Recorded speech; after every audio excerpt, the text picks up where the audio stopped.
大半夜的约在这儿面试。沈老板，你这招的是保安还是盗墓贼啊？这份工作月薪8万，包食宿，合同期1个月。你的职责是夜间巡查陵园，确保所有石像、木台、棺椁完好无损。月薪8万看坟头，有人起夜我都给你按回去。跟我来，规则在值班日记上背熟，每一条都是拿命换来的。规则？什么规则？我的前任是殉职了还是被辞退了？你的前任67岁，干了7天，他没遵守规则。然后呢？辞职了？没有然后。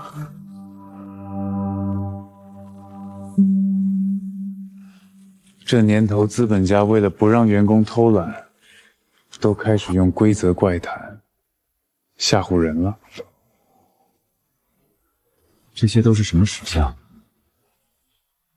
怪瘆人的，这得有几百尊吧？谁家墓地修这么多石像？冷的不正常，大夏天的，体感温度跟进了冷库一样。该不会是地下水渗上来的吧？13号，这灯倒是亮着的，就是怎么感觉比别的矮一截？算了。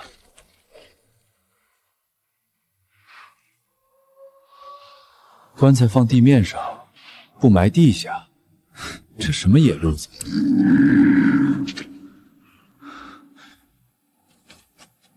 奇怪了，什么都没有。我听错了，什么都没有。大半夜的自己吓自己。玄武岩，手工雕刻，年代不短了。这工艺放博物馆都够资格，可惜了，搁这儿喂蚊子。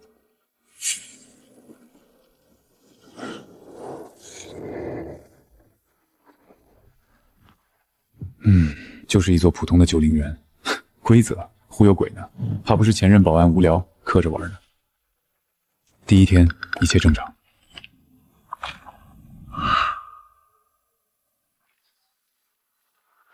白天看这地方，确实就是个没人打理的野坟场。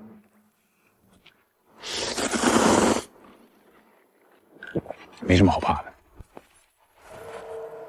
这链子都锈成渣了，整座庐园没人维护的嘛。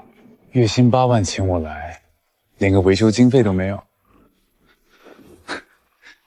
习惯了，当年就是手贱。戒了，跟这些石头没关系了。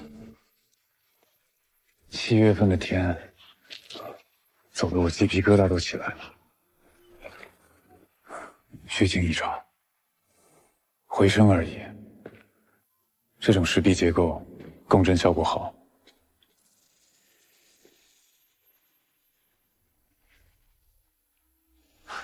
油不够了吧？第2天依然正常，就是冷。建议物业配个暖宝宝。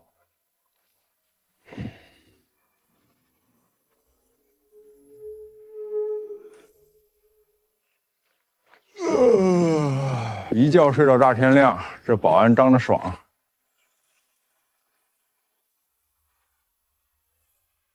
我操！哪个缺德玩意儿大半夜来砸场子？这要是扣工资，老子8万块不就废了？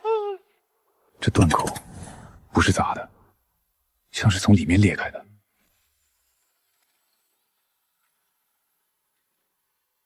怪可惜的，这手艺坊现在找不出第2个了。不能碰石像，但这是碎片啊，掉地上的。做好事儿，对，我这是做好事儿。怎么连修复工具都备着？他们知道石像会碎。请求增援。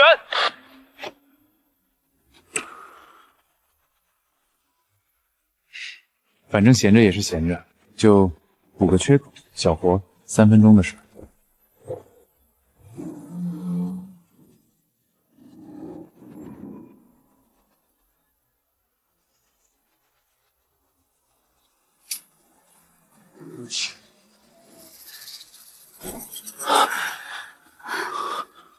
这是什么级别的力量？总部没有这种武器，这根本不是异能。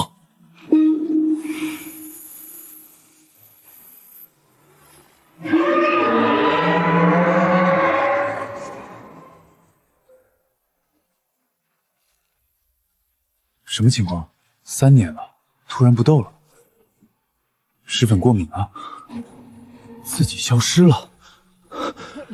什么东西干的？能量编动源无法定位，信号像从城市北腰传来，但坐标那个位置什么都没有。什么都没有，先控制范围源头再查。又碎了，又碎了一块。这石头质量也太差了吧！这东西碎的不正常。昨天修了也没啥事儿，放在这儿挺可惜。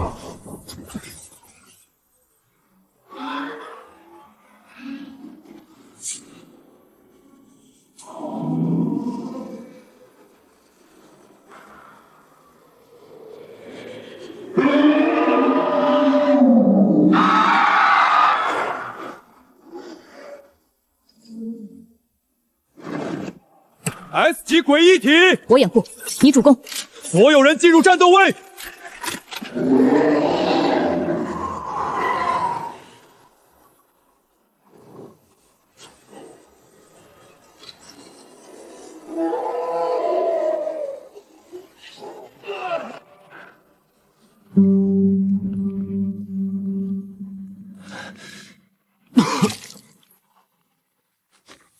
物理无效，异能无效，我们碰不了他。到底怎么回事？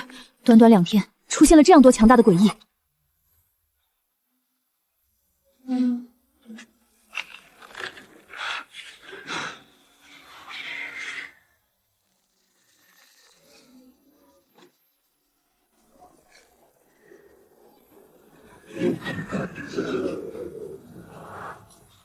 我修了3年石刻，没有石头敢在我手上造反。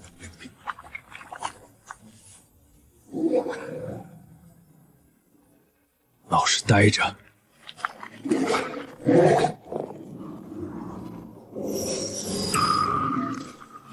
还是固定一下吧。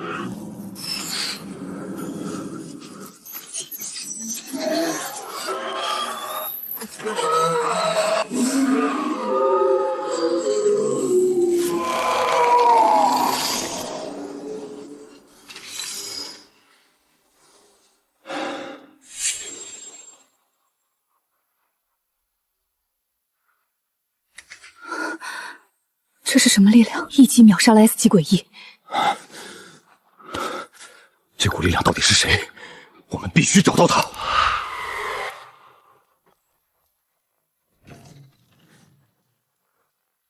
例行巡视，一切正常吗？正常的很，石像没跑，棺材没开，规则也没显灵。倒是想问你们有没有安排其他人进来过？我这2天门口是有碎石的。什么碎石头？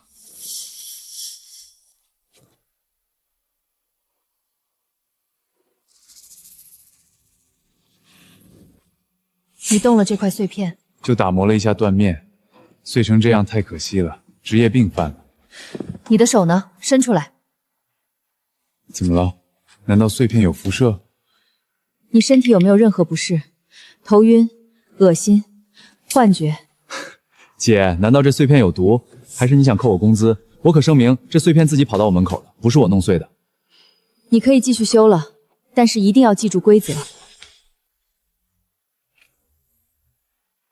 这女人莫名其妙，碰了也没怎样啊，真是大惊小怪。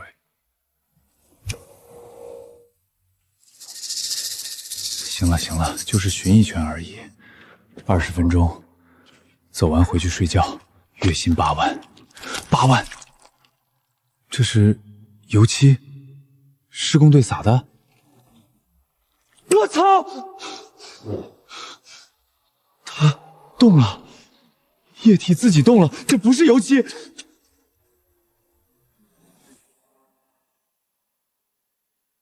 薪8万，月薪8万，薪8万。陆晨，规则3：巡查时如果有人叫你的名字，不要回应，不要回头。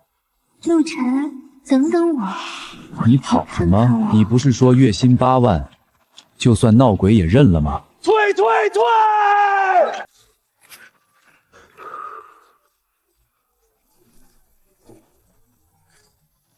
规则3，规则4。全是真的，全他妈是真的。这到底是什么地方？瞳孔对光反射消失，但心跳正常，和10天前东正区那批一样，意识被抽走了。能量残留检测和上次的波动特征完全一致，同一个源头。不对，这次的波动比上次弱，像是被什么压制住了。什么东西？不知道，但如果有什么力量在替我们做这件事，我们应该找到它。北郊搜索结果，热成像、声波探测、异能感应全部为0，在检测设备上就是一片空白，完全空白，说明有东西在屏蔽。屏蔽整片区域，那需要的能量级别至少 S 级，甚至更高。还有一件事，上次东城区那批昏迷者有7个人，醒了之后出现同一个症状，他们反复画同一个。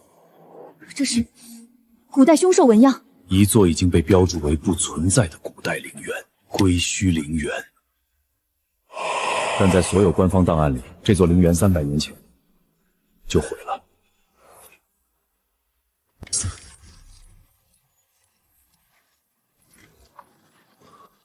赶紧走吧，赶紧回来，走快点，不停留，不碰东西，不回头。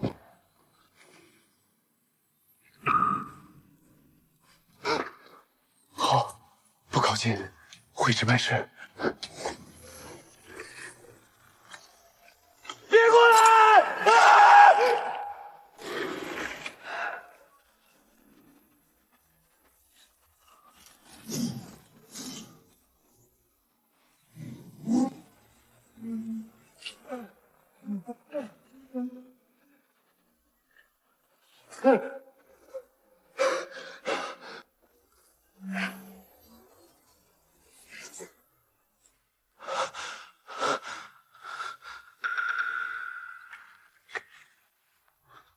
上一个员工，他留了东西在这里。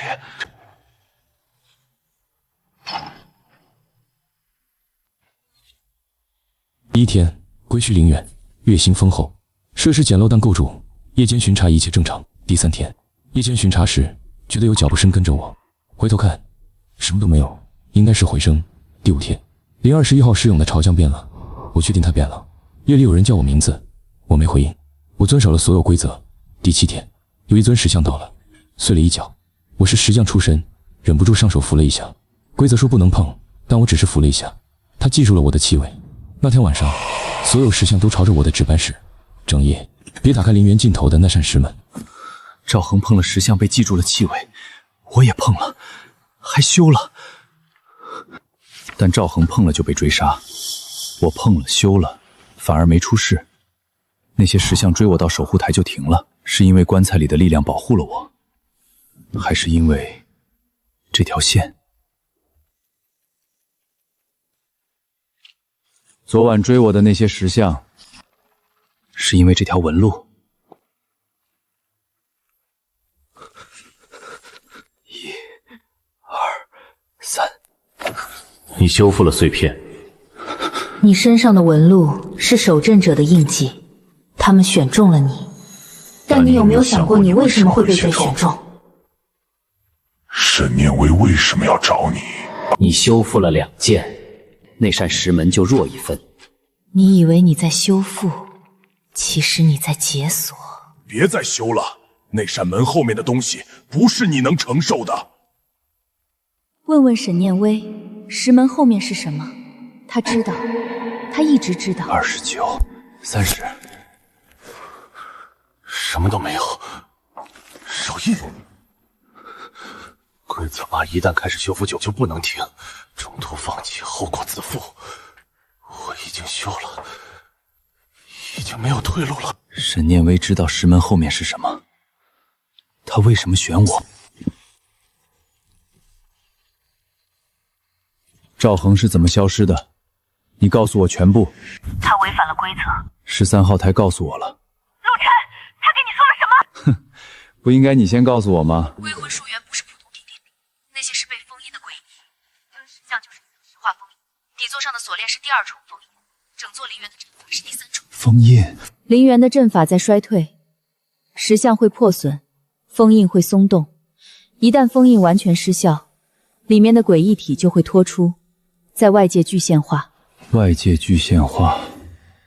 而守护台的12口棺材里，是古代的守阵者。他们用自身生命维系阵法运转，但他们的力量也在枯竭。所以你请保安来巡查，不是怕有人闯入，是怕这些东西跑出来。活人的气息能暂时稳定阵法，而你又是修复师，我也没想到你竟然能够修复。陆晨，你手上的纹路是守阵者的力量在你身上觉醒。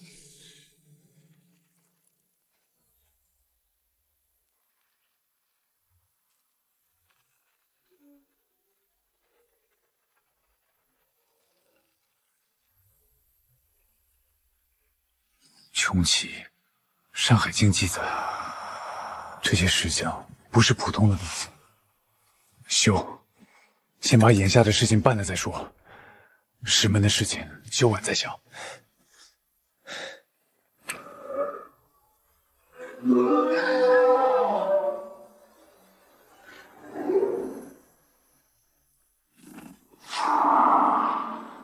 焚尽一切。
石棺里是人，活人，他们在沉睡，是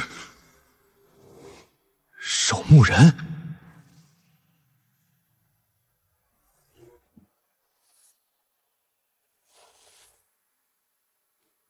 该走了。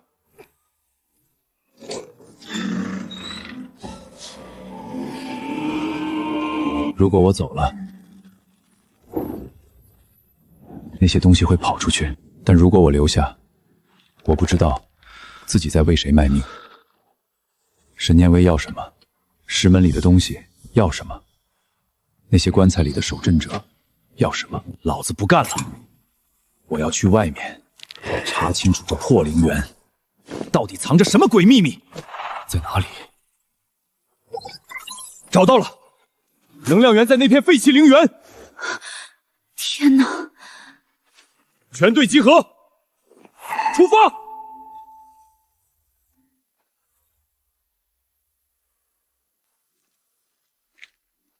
昨日凌晨，港口区发生不明生物袭击事件，一只翼展超100米的巨型怪物从海底并冲出，造成3条街区严重损毁。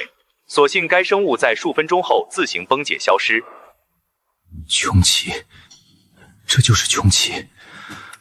我修复的那尊石兽，它在外面无限划过。那些金色手掌和陵园的一模一样。此前东市区亦发生类似事件，一名戴实质面具的不明人体导致数十名市民短暂昏迷，请广大市民注意安全。007号木台的面具，我修的第一个，每一个碎裂的石像都在外面变成了怪物，这到底是什么原因？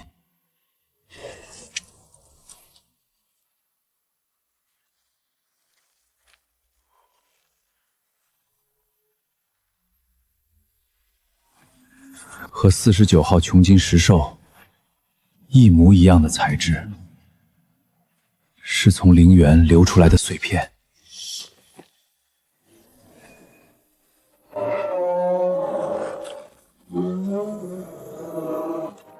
你是谁？这里是封锁区域。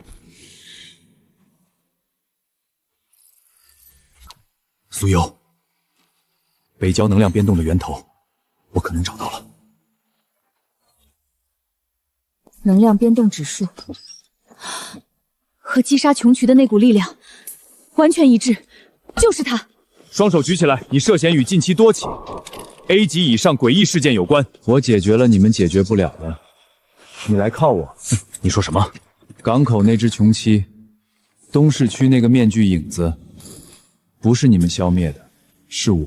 你有3秒钟解释。你看到的金色锁链就是从这里来的。我不是诡异体。能量性质确认，不是诡异能量，是封印能量。这个类别我们数据库里根本没有。你到底是什么人？陆晨，31岁，前国家石窟文物研究院2级修复师。3年前因操作事故损毁北魏佛手，被永久除名。此后无固定工作。你们查人的效率倒是挺高。归墟陵园，在所有官方档案里，这座陵园300年前就被记录为已毁，但它不仅存在，还是近期所有诡异事件的能量源头。你真想知道？这是命令。那座陵园里有300多尊石像，每一尊里面都封着一个诡异体。石像碎了，诡异体就会跑出来，在外面具现化，变成你们打不死的怪物。而我修好石像，封印就会恢复。你靠的这双手，是你们整座城市唯一的保险栓。现在想好要不要打开了吗？局势太严峻了。过去1个月，全国 A 级以上诡异事件增长了370个百分点，我们的异能者伤亡率翻了4倍。就是这个年轻人，你说你能把这些东西关回去？情况比预想的糟。那些红点里面有多少长得像古代神兽？饕餮形态2起，穷奇形态1起，另外还有鳞虫形态3起，异蛇形态1起。鳞虫，编号100，23号木台，蛟纹蛇兽像。入陵前我看过它，基座已经有裂纹。异蛇应该是089号。木台的腾蛇像，我巡查时它的锁链就快断了。你居然全记得？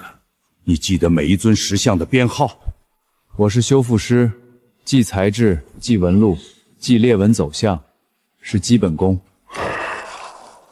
南居商业中心 S 级诡异体信号，形态鳞虫形。123号，说什么来什么。出动！关好它。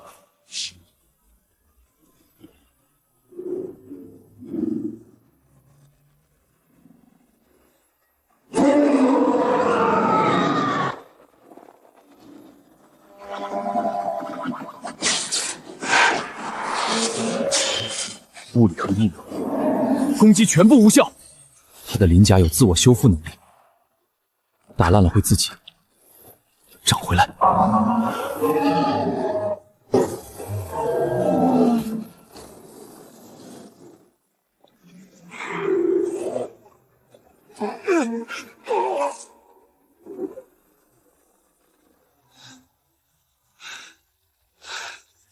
我们挡不住！123号蛟纹蛇兽，青石掩体，嘉靖年间制石。腹部第7片鳞甲是整尊石像的最后一块，接缝薄弱，那是它的封印锚点。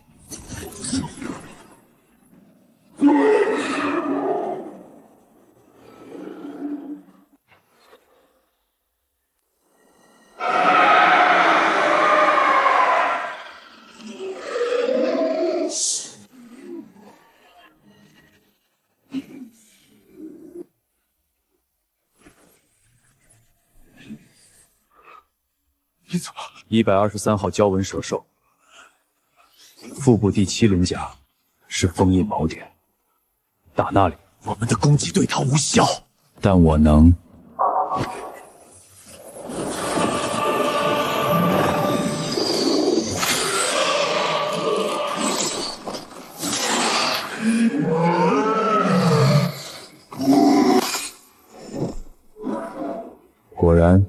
脱离石像太久了，封印亲和力降低了。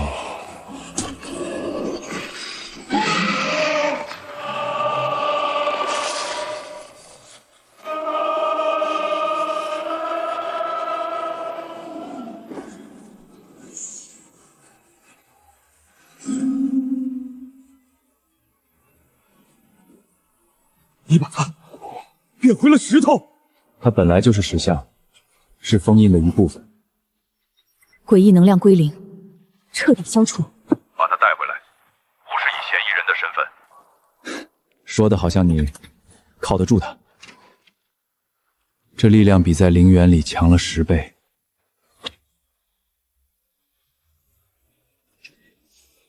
058局成立18年，我亲眼看着372名异能者牺牲。我不问你跟谁合作，也不问你要什么条件，我只问一件事：你愿不愿意帮我们？我有条件。说。归墟陵园的所有资料，你们有多少给我多少。第二，一个叫沈念薇的女人，我要知道她的真实身份。最后，我不当你的兵，我是顾问。第3条不行。为什么？因为顾问没有权限进绝密档案室，只有 S 级特别行动员才有。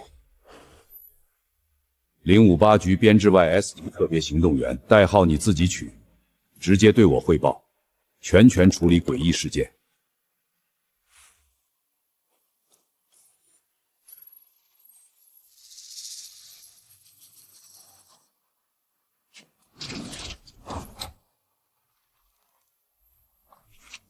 永久封存，连058局都查不到。ZH， 赵恒，赵恒在消失之前来过这里，他怎么进得了058局的绝密档案室？赵恒到底是谁？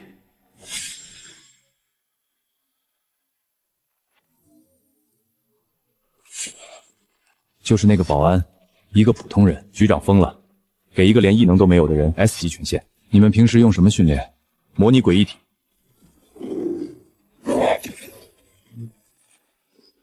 C 级而已，放 A 级的需要局长授权。周局，放 A 级，答应他。这模拟吧。是模拟，但 A 级模拟体的攻击力是真实的。所有人散开！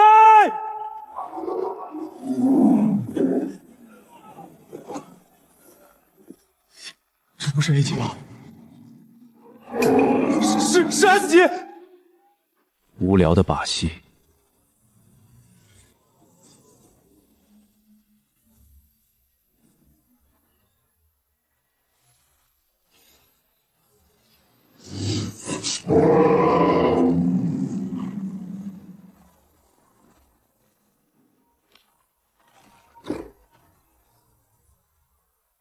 这怎么可能？你们打不死诡异体，是因为你们在用力量对抗力量，但诡异体本身就是失控的力量，对抗只会让他们更强。下次说别人坏话，声音小点，我耳朵好使。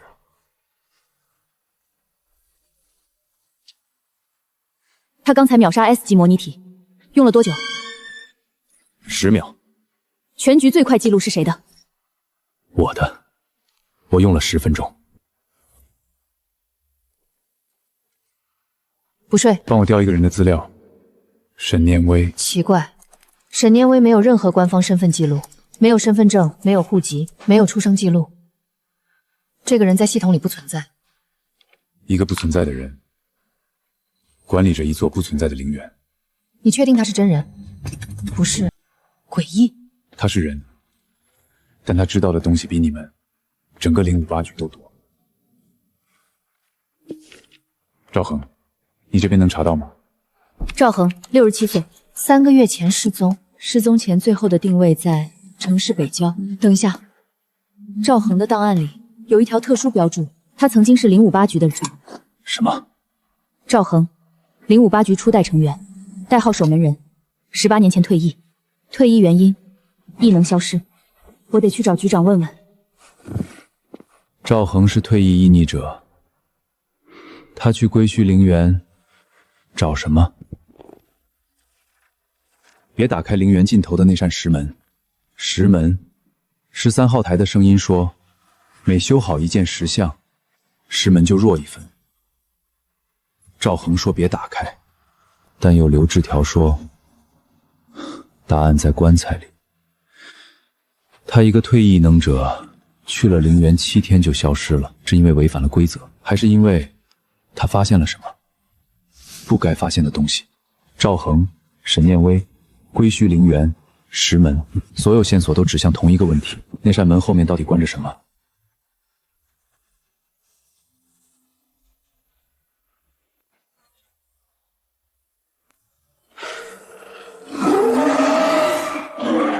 高架上有平民被困！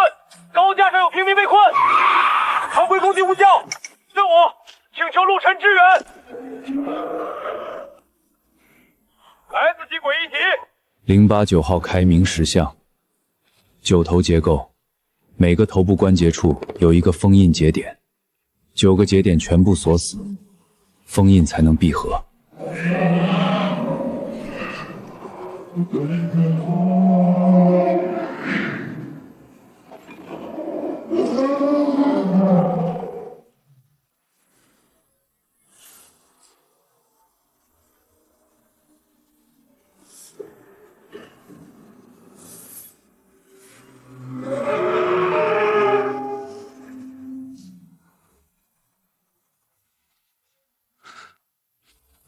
力量越来越强，每次封印一个诡异体，纹路就扩展一点。但这到底是好事还是坏事？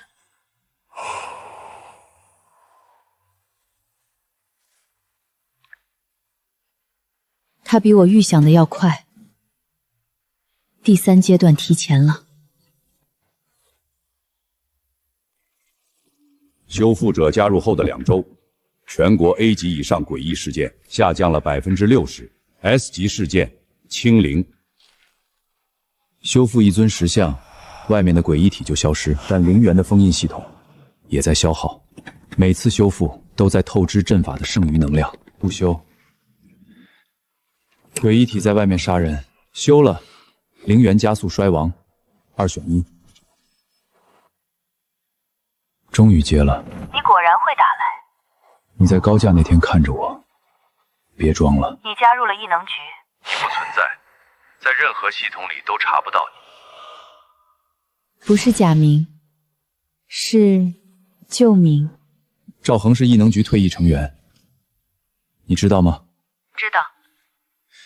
他去陵园不是当保安，他在查什么？你为什么不告诉我？因为他查的东西和你正在查的一样。石门后面是什么？那你告诉我。你的纹路扩展到哪里了？胸口。太快了，不应该这么快。陆晨，你身上的纹路不仅仅是封印力量，它也是一把钥匙。当纹路覆盖全身的那一天，石门会自动打开。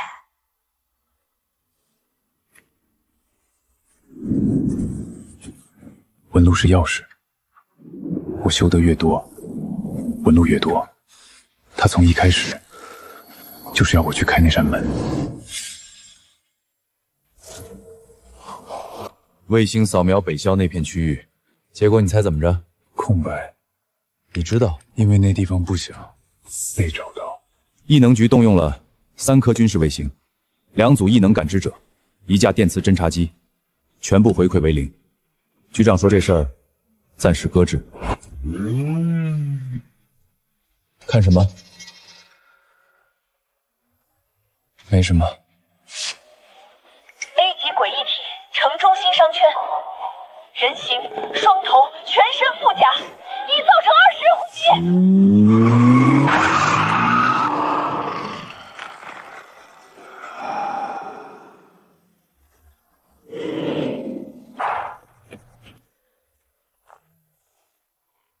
067号双面判官影，这家伙主打精神攻击，别看他的脸。风。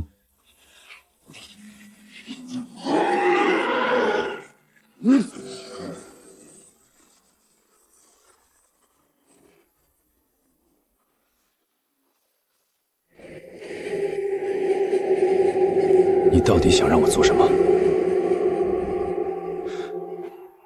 第7口棺材，他在等你。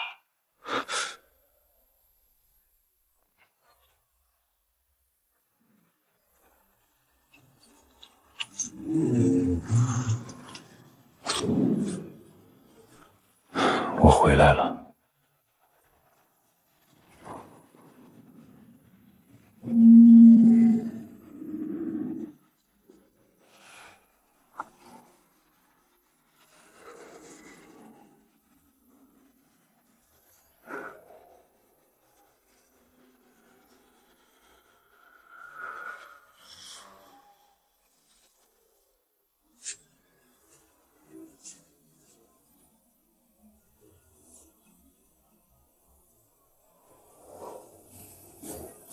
你来了，比我预想的快。你是谁？第7守镇者，你可以叫我七。赵恒让我来找你。赵恒那个倔老头，他找到了真相，却没能活着带出去。什么真相？归墟陵园不是墓地，是牢笼。300座石像，封的不是300个诡异体，是同一个。什么？那扇石门后面关着的东西，被我们12人碎成了300块，封入石像。但他在慢慢重组，每碎一尊石像，他就拿回一块自己。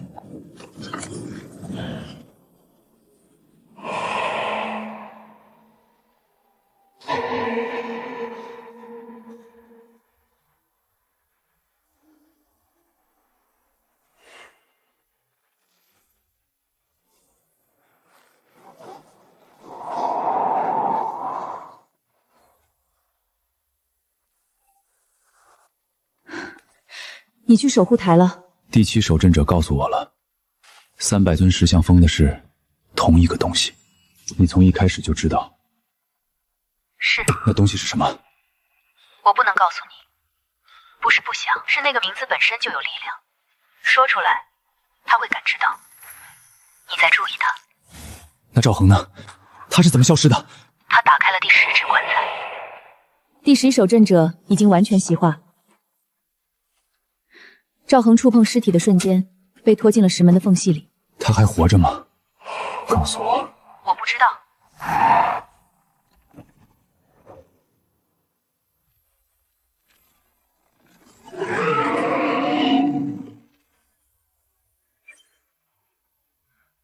S 级102号武功形态。陆晨！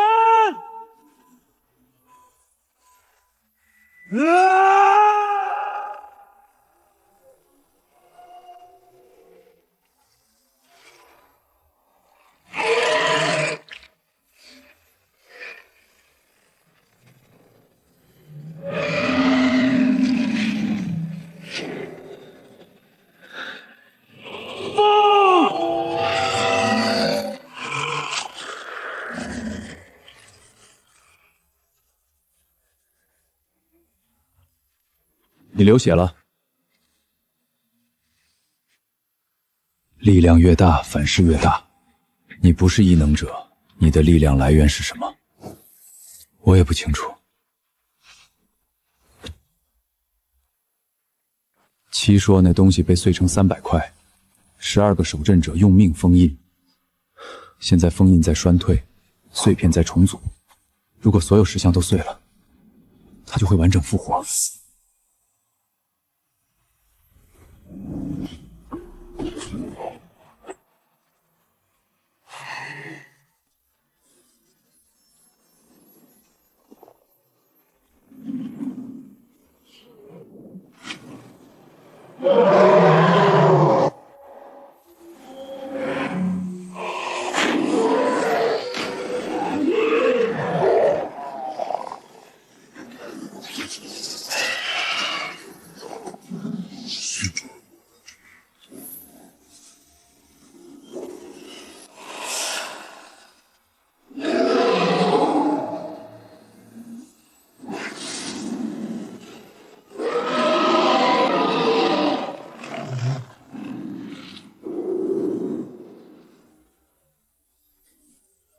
你今天总共封印了4个，你的身体数据不太对。怎么不对？你的细胞活性在下降，但身体组织酶密度在增加。简单说，你的身体在变硬。变硬？像石化，非常缓慢的石化。守阵者用自身生命维系封印，气的半张脸已经石化了，这就是代价。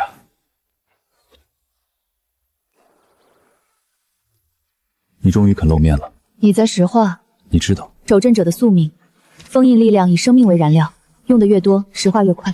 所以你从一开始就知道，请我去当保安，让我修石像，让纹路觉醒。你知道结局是什么？我以为会有别的办法。什么别的办法？第13口棺材。守护台只有12孔棺材。不，有13孔。第13口在石门后面。陆晨，你不是被随机选中的，你的手3年前损的那尊北魏佛手不是操作事故，那尊佛手里封着第13份力量的碎片，你碰碎它的那一刻，力量就进入了你体内。3年来一直在休眠，直到你来到归墟。沈念威，第13个守阵者是谁？等你准备好了再问我。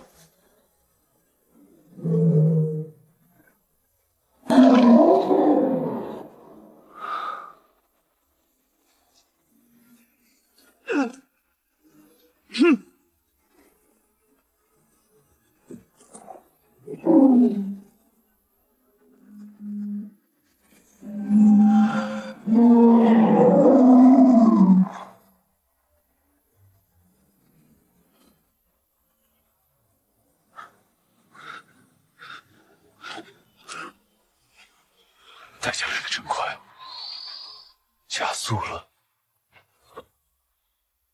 诡异事件数量下降了80%，市民伤亡归0，这是异能局成立以来最好的数据。你的身体状况，苏优跟我说了。我没事。别硬撑，你是我们唯一能封印诡异体的人，你倒了，全完了。放心，我还有事没办完，死不了。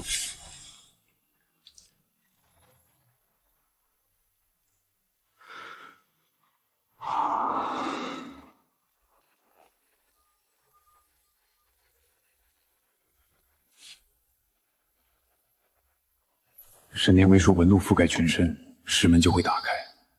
七说石门后关着那个东西。现在告诉我，第13口棺材在石门后面。到底是让我去开门，还是让我去当锁？左手开始了。你监视我。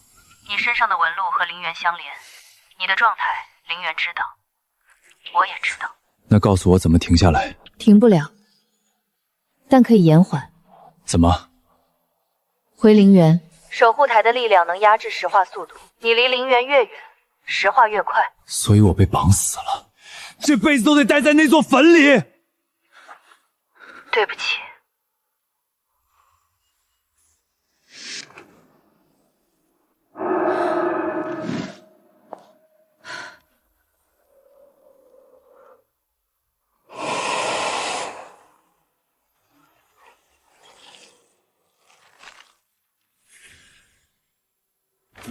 我得回去了。发生什么了？身体原因。这是什么？代价。不批。你是编制外行动员，不存在辞职一说，但我给你自由行动权，想走就走，想回就回。行。如果遇到麻烦 ，S 级的我自己处理 ，SS 级的再说。果然，这里能压制。回了。告诉我更多，那东西的300块碎片已经有多少脱出了？截至目前，37块，你封回了12块，还有25块在外面游荡，剩下的263块呢？还在石像里，但封印每天都在弱化。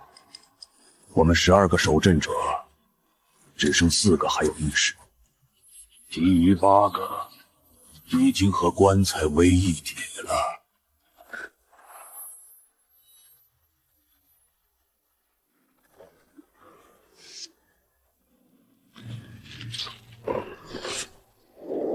13个凹槽，12个守阵者的力量核心，在其中12个里，第13个是给我的。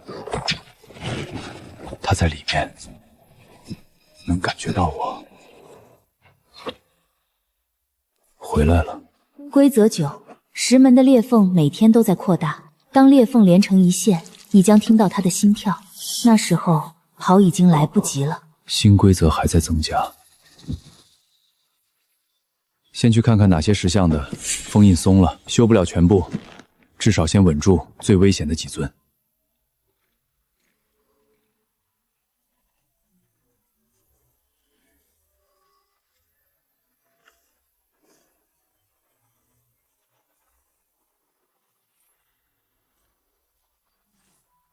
他要从里面挣出来了，不能等他碎，得在碎之前加固封印。放我出去！安分点。你不是他们，你是新的。闭嘴！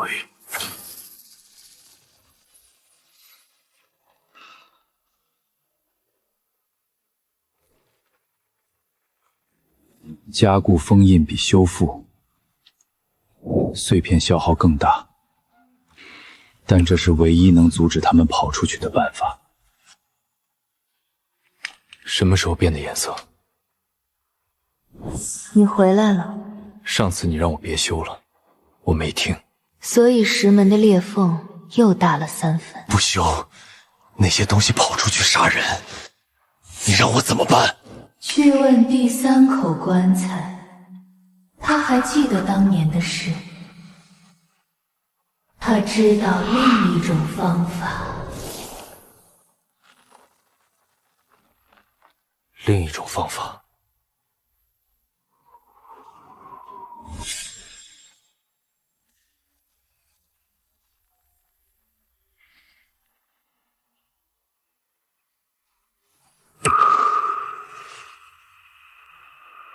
金孩子，13号台说，你知道另一种方法，不修复不封印，也能阻止那东西复活。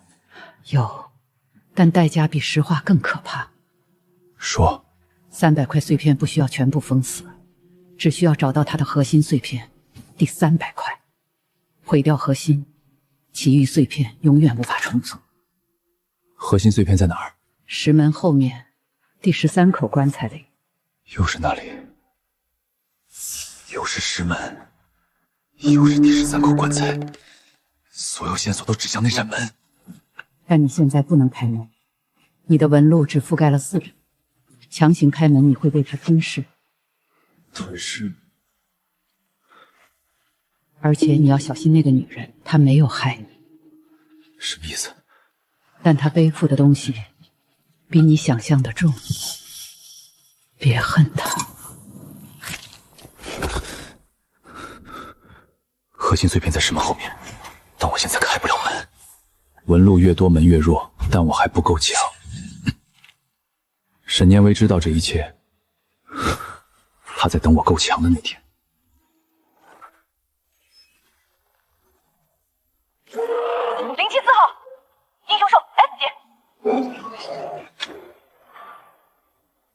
他在天上，我们够不着。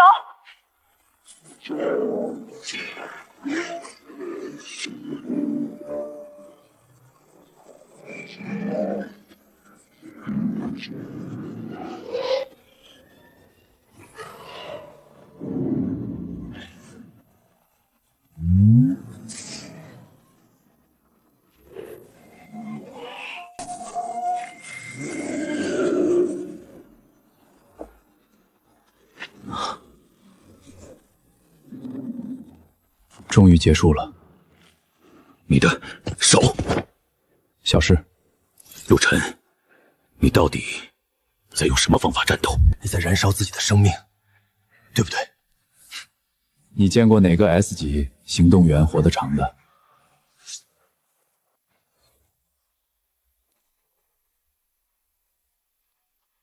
照这速度，3个月，最多3个月。你今天的战斗，我看到了。来监视我的来担心你的。别演了，你需要我活着打开石门。如果只是需要一把钥匙，我不必跟你打这些电话。三让我别恨你。你见了三。他说你背负的东西很重。陆晨，下周3归墟公园入口，我欠你的答案当面给你。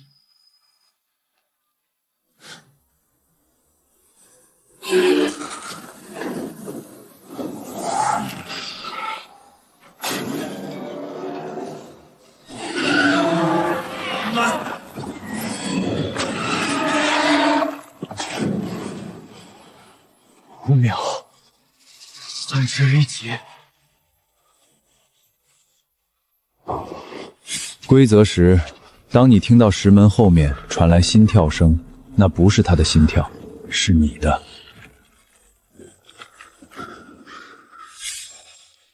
3个问题：第一，你是谁？第二，那扇门后面到底是什么？第三，我是怎么被选中的？第一个问题，我是第1代守镇者的后人，归墟陵园代相传，由我的家族看守。我是最后一个。后人？那你怎么在系统里查不到？我的家族从明代开始守陵，每一代守陵人的身份都从官方记录中抹除。竟然是这样。第2个问题呢？门后面是什么？那是个禁忌，不能说。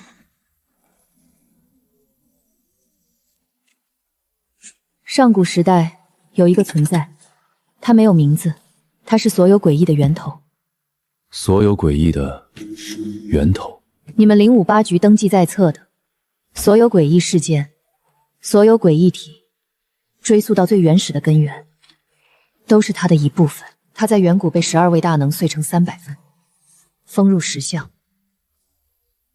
建了这座陵园，但它从未真正死去。300年来，它一直在尝试复活。石门是最后一重封印，如果它完全重组，这个世界上不会再有活人。第3个问题，为什么是我？为什么那尊佛手会出现在研究用？为什么偏偏是我碰碎它？因为那尊佛手是我送去的。你说什么？我需要第13位守镇者，只有拥有极致修复天赋的人才能承载第13份力量。你是研究院100年来最天才的修复师，所以我把佛手送到了你手边。所以3年前不是事故，是你设的局，我被行业除名都是你安排的。是。你知道最可笑的是什么吗？3说别恨你，13号台说别信你，可我现在连恨不恨你都分不清。恨我没关系，但不要因为恨我就放弃。够了！这扇门如果打开，今天到此为止。你还有什么没告诉我的？趁我现在还愿意听。第13口棺材不是给你准备的坟墓，是给你准备的武器。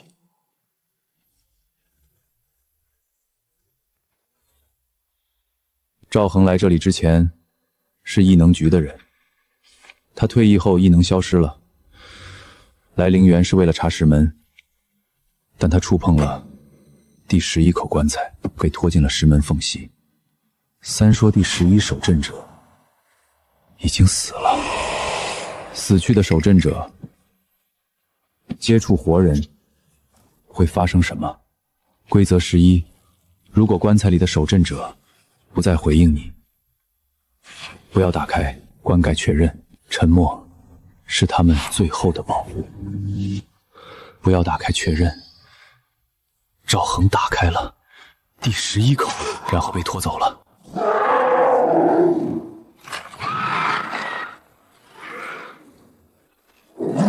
与之同时，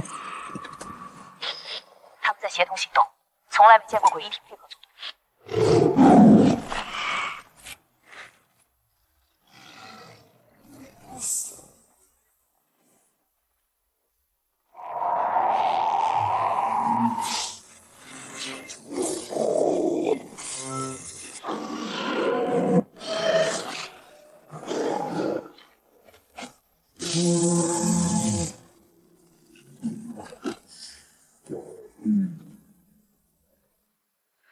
石化速度加快了8倍，照这个趋势，2个月内会覆盖全身。2个月够了。够什么？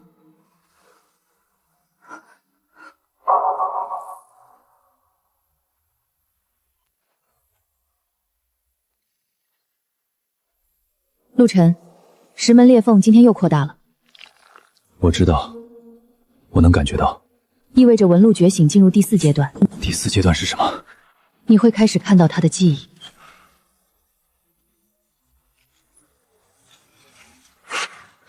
那是什么？那个东西是跪着的。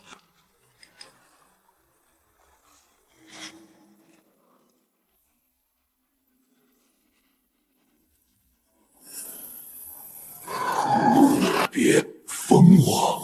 什么？我不想回去，那里面太黑了。他在叫我们回去重组，我不想回去变成他的一部分。这些碎片，他们有自我意识，他们不想被重组。如果碎片自己都在抗拒重组，那到底是什么力量在强迫他们回去？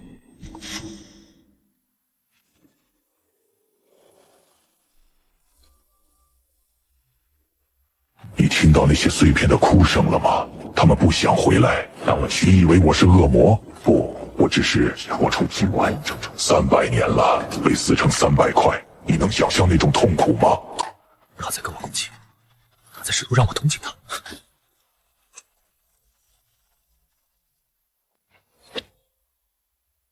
昨晚他跟我说话了。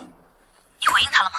没有。绝对不能回应他，他每一句话都是钩子，一旦你开口回应，他就能顺着声音定位你的意识锚点。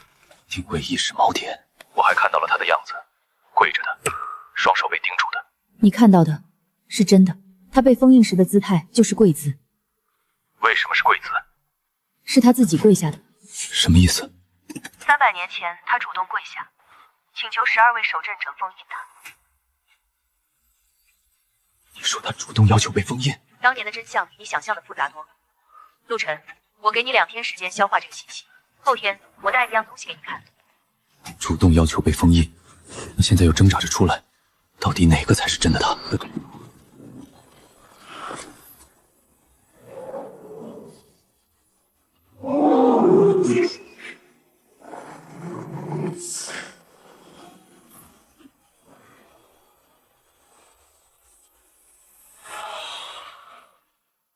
？095号时系，硬度极高。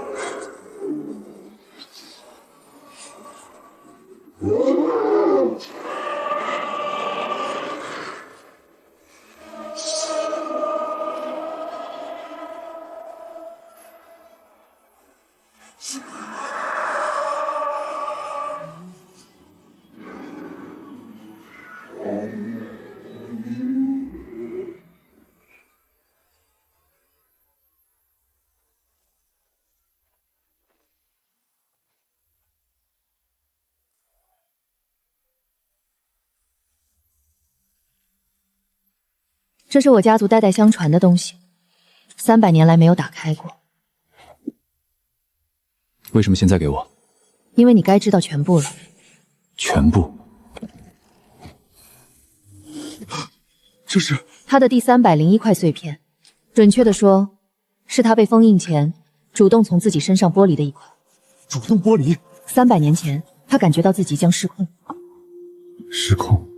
于是他请求12位守镇者封印他，但在封印前，他把自己意识中最后一丝理智剥了出来，交给了我的先祖。这块碎片里存着他失控前的意志，他留下的遗言。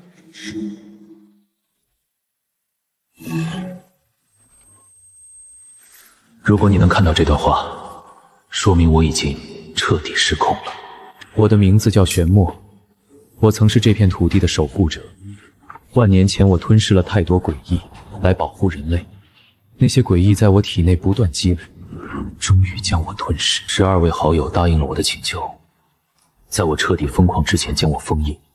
但封印不是永久的，终有一天我会挣脱，那时候的我已经不再是我。所以我留下了这个，我理智的最后一缕，请用它铸造最后一把锁，不是锁住我的身体，是锁住我体内的诡异，把诡异从我身上剥离，让我安息。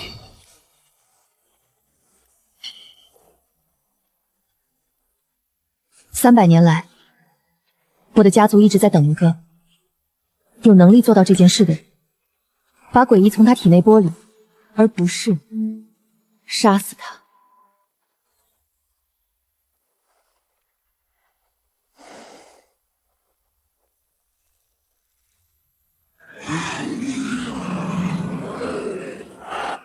玄魔大人，别怕，他们伤不了你们。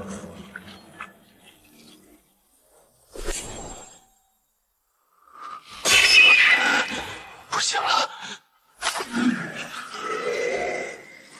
我快控制不住了！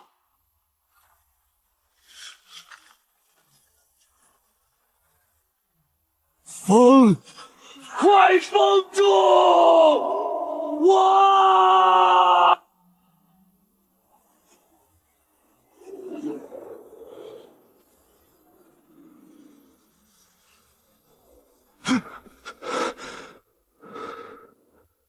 他不是怪物，他是英雄，一个吞噬了太多黑暗的英雄。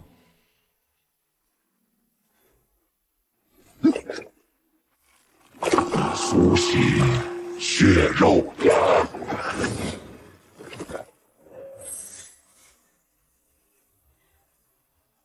石门里的玄墨已经彻底被诡异吞噬了，理智已经不存在了。但石片里的影像说可以剥离诡异，到底谁在说谎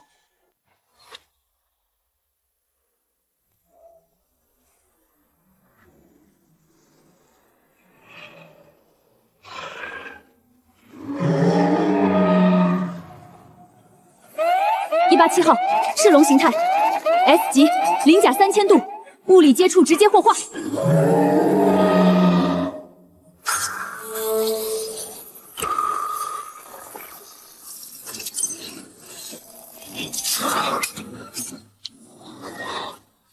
温度这么高，正面封不住。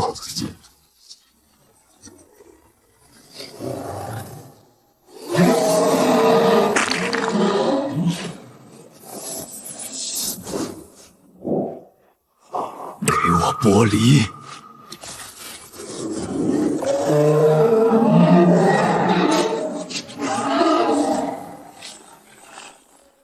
现在！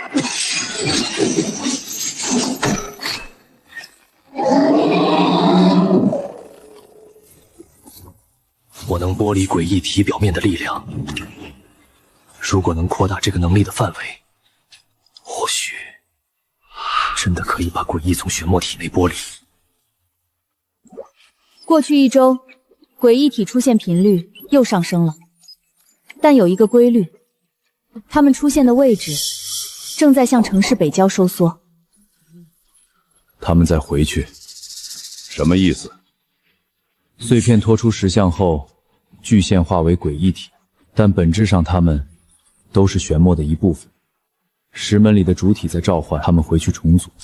如果他们全部回到陵园附近，他们不会攻击城市了，但他们会在陵园周围聚集，尝试从外面冲破石门，内外夹击。还有多少时间？按现在石门裂缝的扩张速度，1个月，最多1个月，石门会从内部被撞开。 1个月之内，你能准备好吗？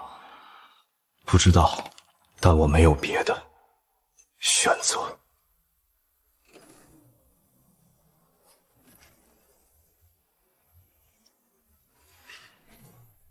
你想剥离我，可笑！我已经不是300年前的他了，我就是我。帮我！2个声音。 玄墨还在里面，他还没有完全消失，但诡异已经占据了主导。告诉我怎么进去，不会被吞噬。纹路覆盖全身的时候，你和石门会产生共振，门会为你打开，不需要强行突破。纹路每天都在扩展，但石化也在加速。如果纹路覆盖全身的时候，我也完全石化了，那就来不及了。所以纹路覆盖全身之前，石化不能覆盖全身。守护台的力量能压制石化，你待在陵园里，石化速度会慢一些，但纹路扩展也会慢。那离开陵园呢？纹路扩展快，石化也快。有没有办法只加速纹路不加速石化？有，你掌心的螺旋纹吸收能力。如果你主动吸收诡异体的力量，而不是单纯封印它们，纹路会暴涨。但吸收的诡异会在你体内积累，和玄墨当年一样，吸收诡异来保护人，最终被诡异吞噬。所以这条路的终点是变成第二个玄墨。所以我说，我不想告诉你。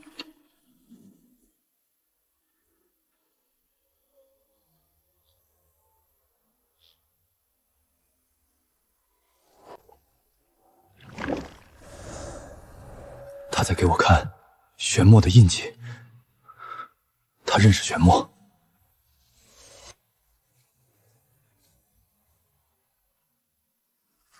这些碎片保留了玄墨残存的意志。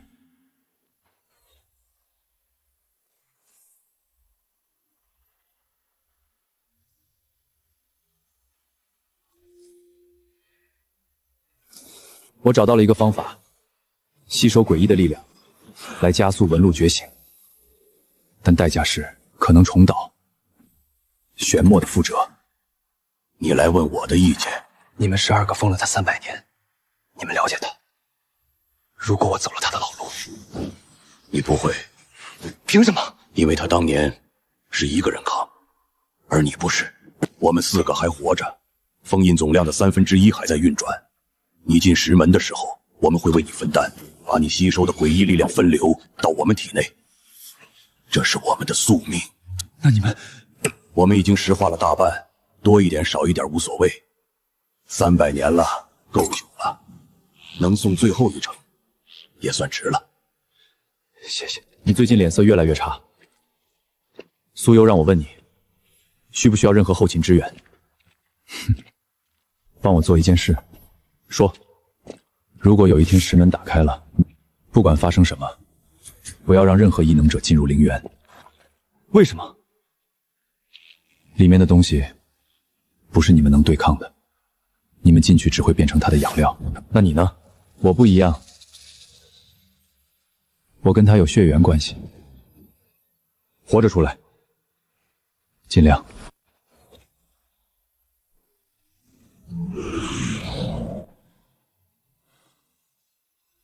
吸收，从他们身上吸收。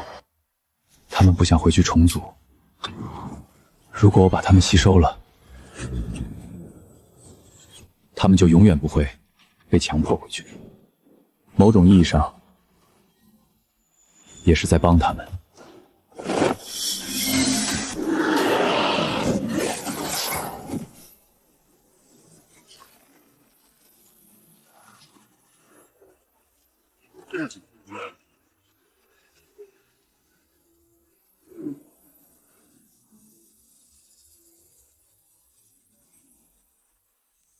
一个行，能控制。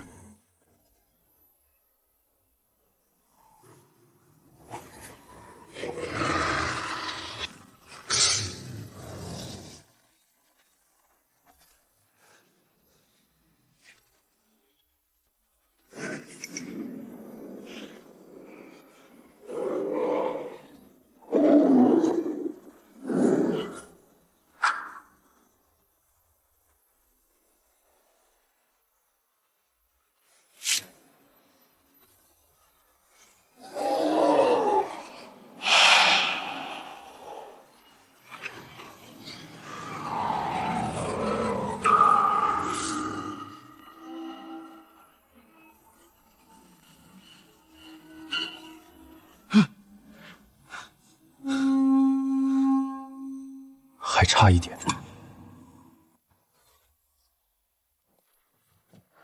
你疯了！一夜吸收了18个碎片。他们自己飞进来的。你的情况怎么样？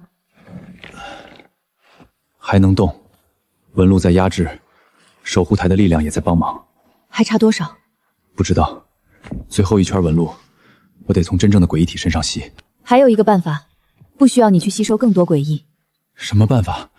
玄墨剥离出的理智碎片不止1块，他给了我先祖1块，还有1块一直在我体内。什么？我不只是守灵人的后代，我是第301块碎片的载体。300年来，我的家族代代传承这份力量，它让我活了300年，也让我永远绑在这座陵园。你活了300年。现在你知道为什么系统里查不到我了。你说你体内那块碎片能帮我补全最后一圈？它是玄墨最纯粹的理智结晶，比那些游荡的碎片强大100倍。如果我把它转移给你，你的纹路会瞬间覆盖全身。转移给我之后你呢？转移给我之后你会怎样？我活了300年，够了。不行。陆晨，我说不行就是不行，我自己想办法补全最后一圈，不用你的命。你还有多少时间？使花速度。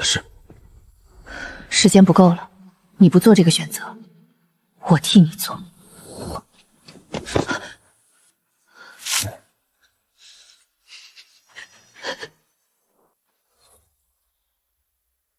所有在外游荡的诡异体都在向陵园方向聚离，预计48小时内全部抵达。到时候他们会尝试冲破陵园结界，从外面打开石门。陆晨，你的判断？让他们来。什么？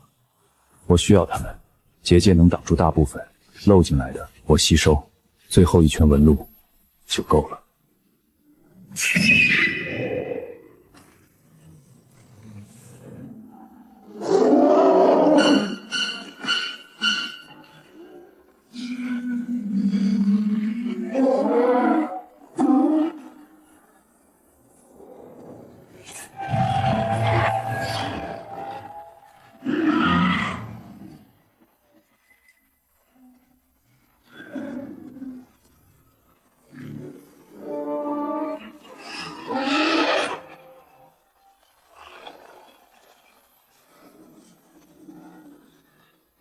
2个了，还差1个。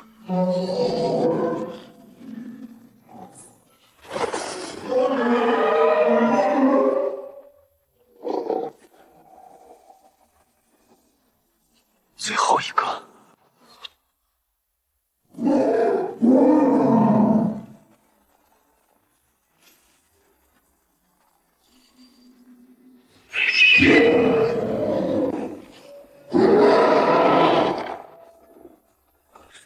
他在吞噬其他碎片壮大自己，不能让他继续吸。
分流，开始，撑住！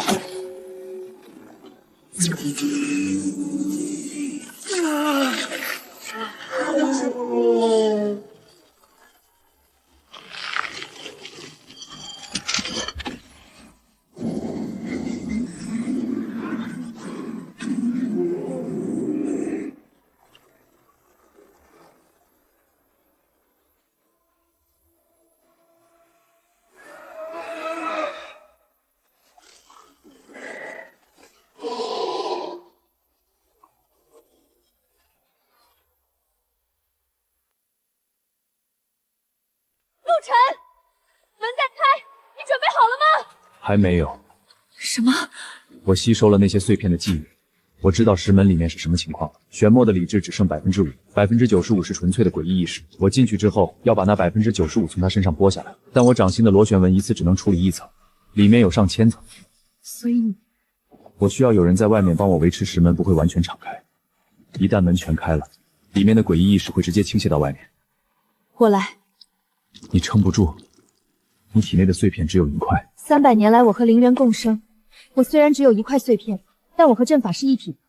我是阵法的最后一道锁，我能撑住。你撑不了多久，够你用就行。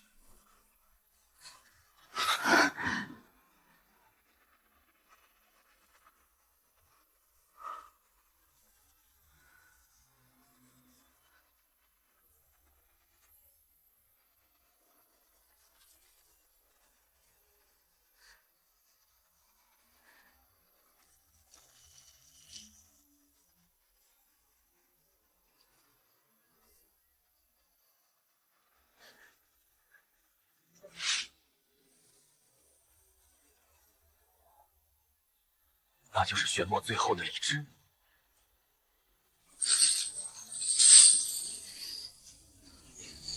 蝼蚁，你以为凭这几道枷锁就能困住我？困不住你，但足以提醒你，你的时代结束了。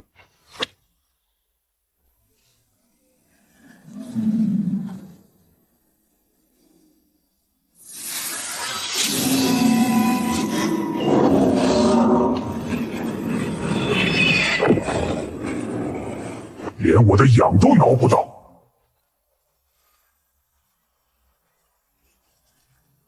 话太多。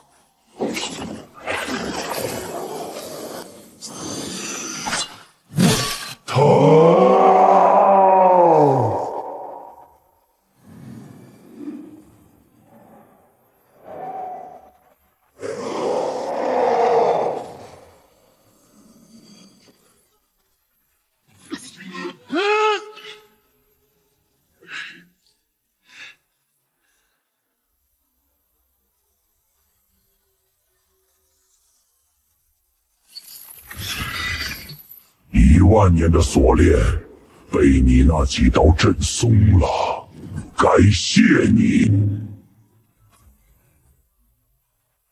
他挣脱了锁链，完全体，速度和力量都不是，刚不能比他。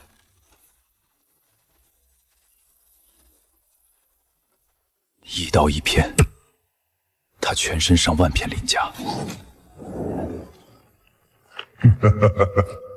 你自己都在变成石头，还想救别人？再过1刻钟，你就进14尊石像。1刀1片太慢，那就128刀。来呀，继续呀！我看你还能撑多久？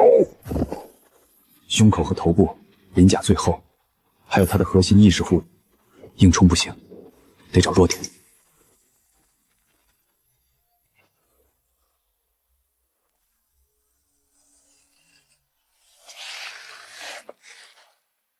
他还在里面，再撑一下。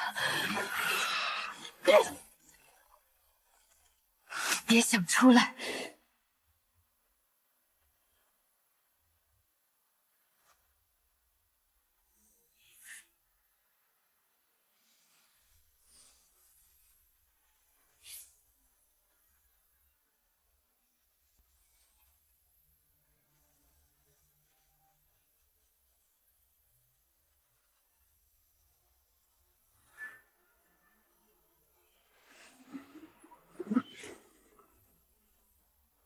什么？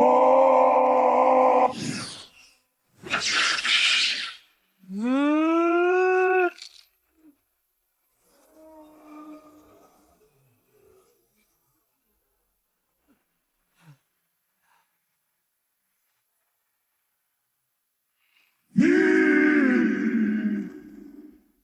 拔出来！不对，他在引我自毁。好，你有本事， 10000年前，我就是这样困住他的。现在轮到你了，等我把你吞了，你体内的能量够我重新修复粘连。你越强，我越不想放你走。你疯了！你吸收我的力量会被污染。谁说我在吸收？我在分解。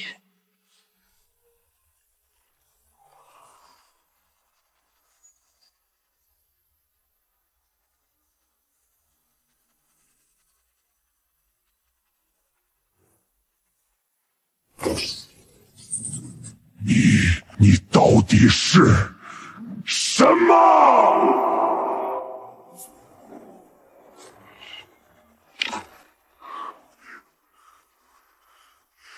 够了！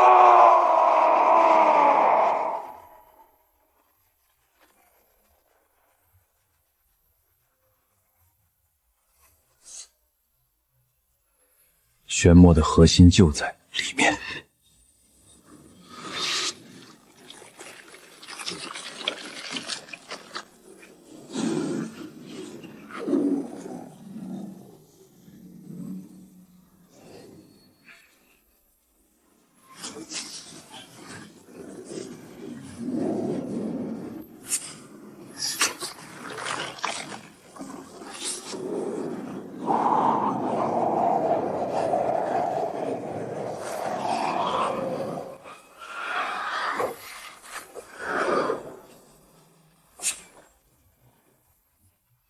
你敢碰那片碎片，我就捏碎他的意识，同归于尽。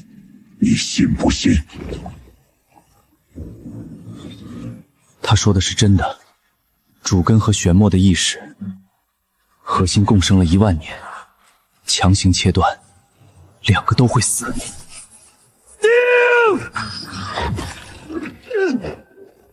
你的刀丢了，你都快变成石头了，你还剩什么？还有这个。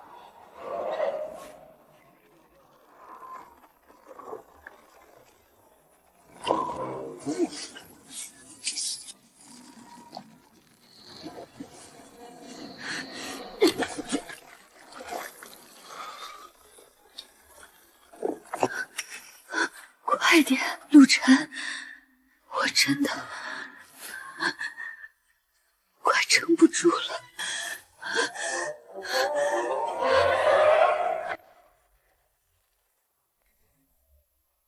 没有武器，没有力量，还在硬撑什么？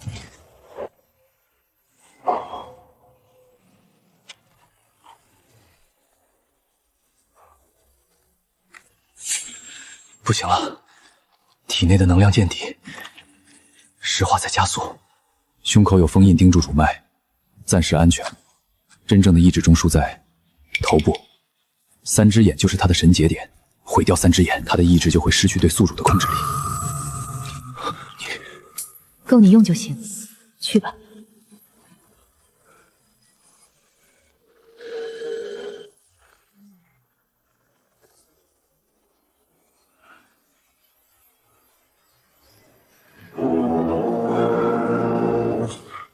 不可能，你的能量刚才已经……这不是我的力量，是他300年的命，我没资格浪费，哪怕1秒。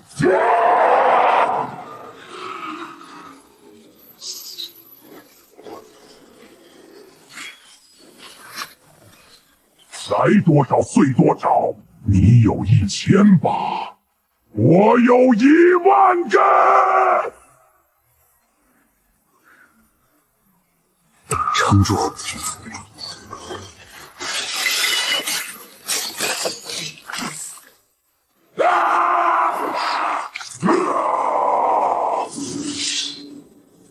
我不会死，就算只剩1只眼，我就是他的意志。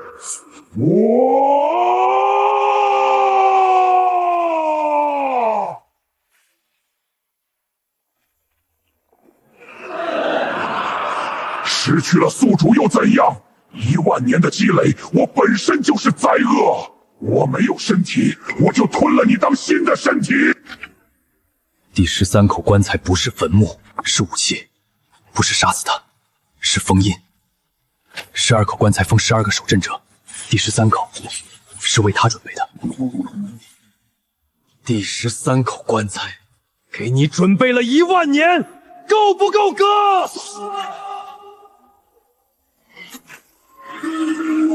不，放开我！我不要回去！10000年了，我不要再被关着！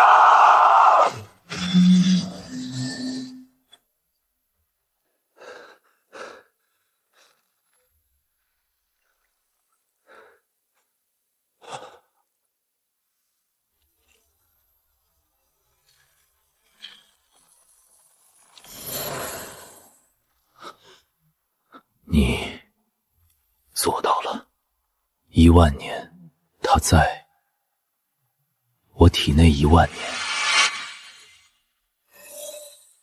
你比我更有资格处置他。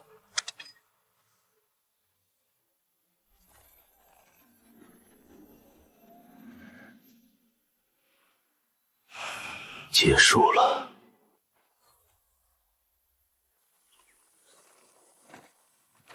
老朋友，对不起，让你们等了300年。沈念威，沈念威，沈念威，你出来了。我出来了，他结束了。你别说话，我想办法。300年了，碎片没了，我的时间到了。不会的，不会的，我们还有很多时间。我才刚遇到你。300年了，我终于等到你了。可惜，我不能陪你走下去了，别怪我，好吗？我不怪你，我早就不怪你了。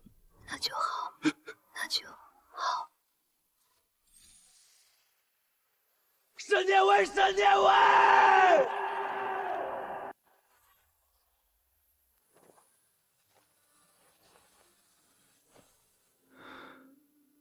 他活了300年。就等着这一天。他是我见过最执着的人，比我自己还执着。你认识他？他的先祖是我唯一的人类朋友，临终前他让后替代他守护我。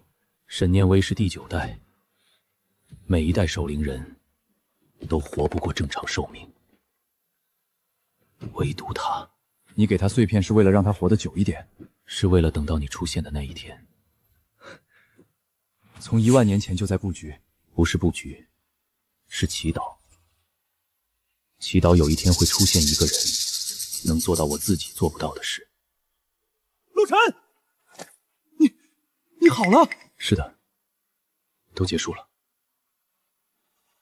好了，全好了。检测中，诡异能量归零，全域归零，一点残余都没有。那是那些人士。老前辈们，替你们镇了300年的场，该退休了。致敬，先辈们好。交接完成了。好孩子，纹路你留着，以后如果还有诡异出现，虽然不太可能了，但以防万一。你们呢？守了300年了，也该歇歇了。连续30天，现在零诡异事件，历史首次。058局成立18年，372人牺牲，无数次觉得扛不下去。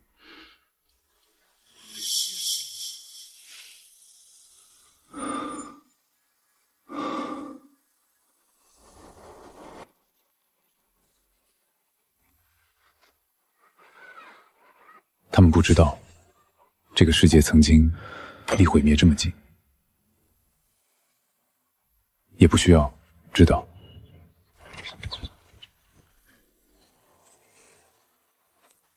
再见。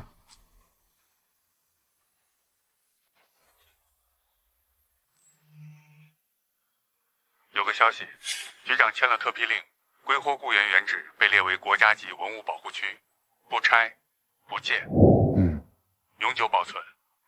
你猜他们给那片区域取了什么名字？燕尾园，是州局提议的。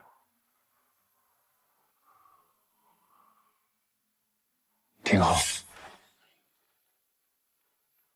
请问是陆晨老师吗？我是文物修复专业的研究生，想来跟您学习。谁介绍你来的？周铎老师，他说您是这行最好的。他还管这事儿？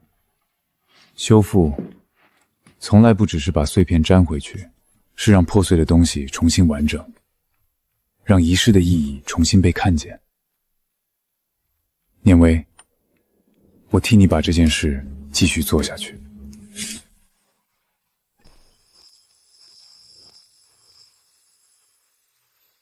今天收了个学生，挺机灵的。明天来看你。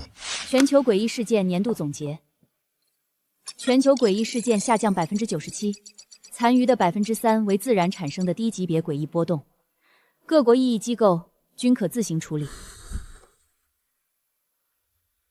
我也该退了。局长，都结束了，该交给你们年轻人了。陆晨呢？他说今天有课，他那个学生的毕业答辩。当老师了，好事，叫他有空来喝茶。老规矩，我请。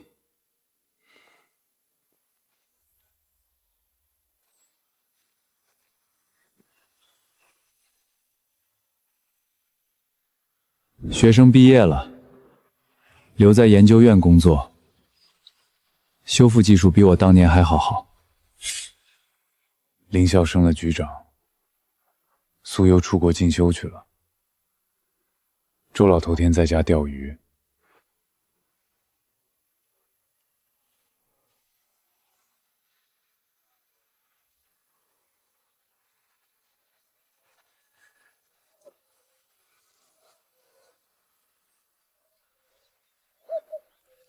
300年的黑暗，始于一个人的回头；300年的终结，始于另一个人的不退。献给所有在黑暗中守护过别人的人。